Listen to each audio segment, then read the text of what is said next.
مساكم الله بالخير حبايبي. سويت هذه الكوكيز من فترة، وبصراحة ما دا أسوي أي فيديو، رغم أنه أنا عندي مجموعة فيديوهات كلش هواية ما مسويتهم. حشيته بال كندر، أصابع الكندر.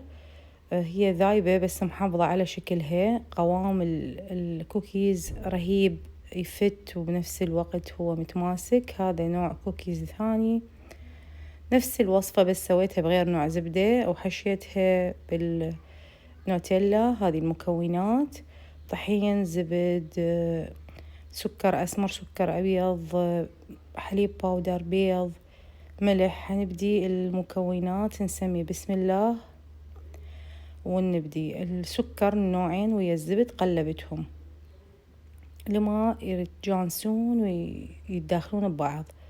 ممكن تسووهم بمحضرة الطعام، يعني خلاط الكيك حتى بمحضرة الطعام يصير، لأنه هذا مو مثل الكيك، يعني ممكن يتسوى بأي آلة أو حتى بالإيد. ضفت البيض وبديت أقلب، لأنه هذه الخلطة فقط اللي راح نقلبها بالآلة أو الماكينة.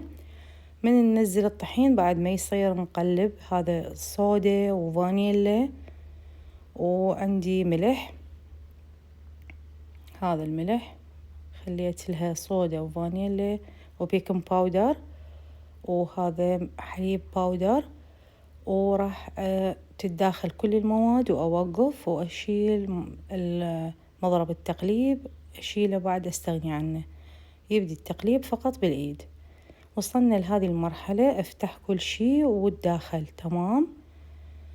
وراح نبدي نضيف الطحين على دفعات ونقلب لما يتمازج كل شي. يعني القوام هسه تشوفوه ما شاء الله، اللهم صل على محمد، فتشي روعة. أرقى كوكيز ممكن تذوقوه بحياتكم.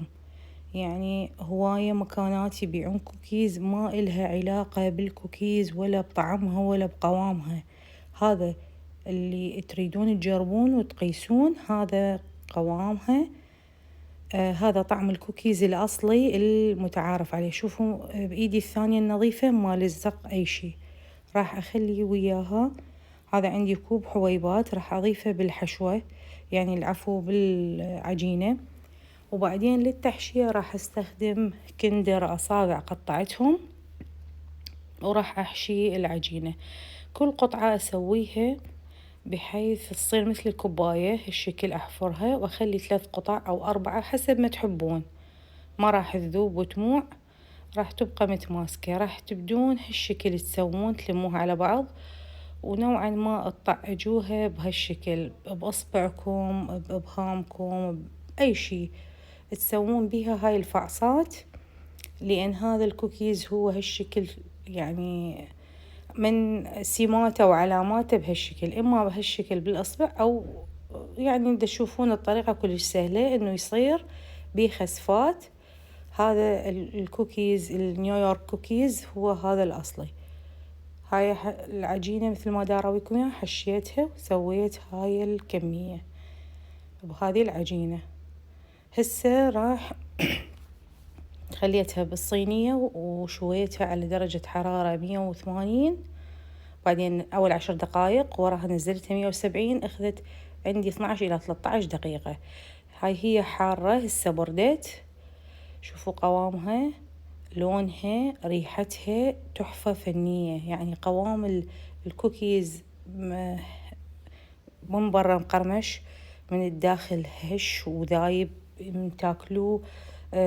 يعني هو من سماته انه تشوبل، يعني يتعلج من الداخل، بس هو مقرمش من برا. يبقى ما عليه شي مثل الورد، هش ويتفتفت ومتماسك. يعني فل اوبشن بصراحة. أتمنى تجربون هذه الوصفة، راح تعرفون وتحسون باللي دا أقوله، لأن هو ينحس أكثر مما ينوصف. هاي الوصفة الأصلية المضبوطة استخدمت بيها زبد حيواني. سويتها نفس الوصفة نفس المكونات بزبد نباتي، ما صارت هالشكل، صار شكلها مختلف. شوفوا الداخل شلون يعني ذايب. وهاي الوصفة الثانية اللي سويتها وحشيتها نوتيلا، بهاي الطريقة، بس سويتها بالزبد النباتي ما صارت نفس الأولى. شوفوها شلون مختلف شكلها، بس طعمها روعة. بالحيواني أفضل.